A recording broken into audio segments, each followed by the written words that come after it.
All of this bill tonight. Thank you. The next call was a split call between Labor and the Greens. Dr David Clark. Mr Speaker, thank you. I stand to support the Customs and Excise Joint Border Management Information Sharing and Other Matters Amendment Bill.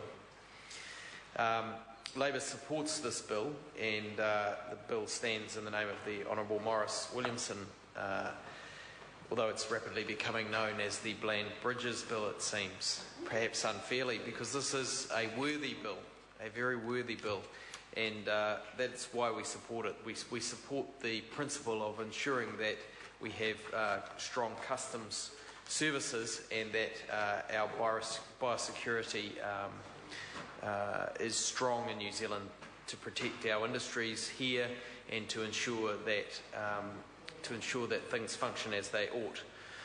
The sharing of information about goods and people as they arrive and depart New Zealand is important to this, and it's pleasing to see that the Select Committee substantially redrafted the government's regulation-making framework, requiring the Minister to consult widely on information sharing, including the Privacy Commissioner, affected agencies and the public. In the bill, it should be noted as well, provides the Privacy Commissioner with an obligation to review the Department's data sharing capabilities after 5 years. And that seems a sensible provision and alludes to the good work that can happen in select committees to make sure that sensible precautions are taken to ensure that the bill does what it says it should do. So I congratulate those people who worked on the select committee on this matter. And as Mr Bridges pointed out earlier, it is sometimes these more bland bills that achieve useful things and without controversy, and we should celebrate the unity across the House on these important matters. The aroha.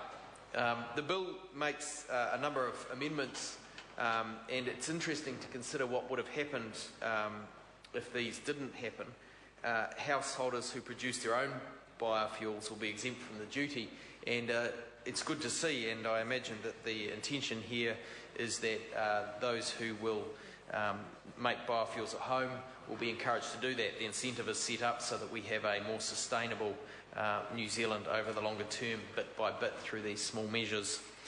It's also interesting to note that customs officers are able to use reasonable force to remove people from the customs area as an amendment, and presumably that was as opposed to the other option which might have been considered, that customs officers were able to use unreasonable force.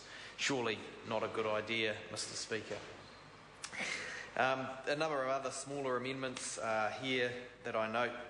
The goods designed to facilitate a crime of dishonesty, like card skimmers, are banned, and as my colleague noted just a short time ago, it will be an offence to harm a customs dog. This is something that we worry a little bit less about in Dunedin as it happens. In Dunedin International Airport, I am yet to see a beagle, but Mr Speaker, I am comforted to know that those custom dogs will be protected when they visit. Very secretive customs dogs doing their duty alongside those others who are doing their duties to protect our borders. It's interesting here also, Mr Speaker, that goods in multiple shipments can be classified as if they were in a single shipment, and again this appears to be an efficiency measure, another sensible step taken in this bill. And likewise, the ability to define when an item of post has been delivered to a customs officer. Not having this definition might have been problematic. And likewise, finally, on the other amendments, to say that providing a method of calculating duty on important goods soon to be used and exported is also a helpful provision to have in the bill.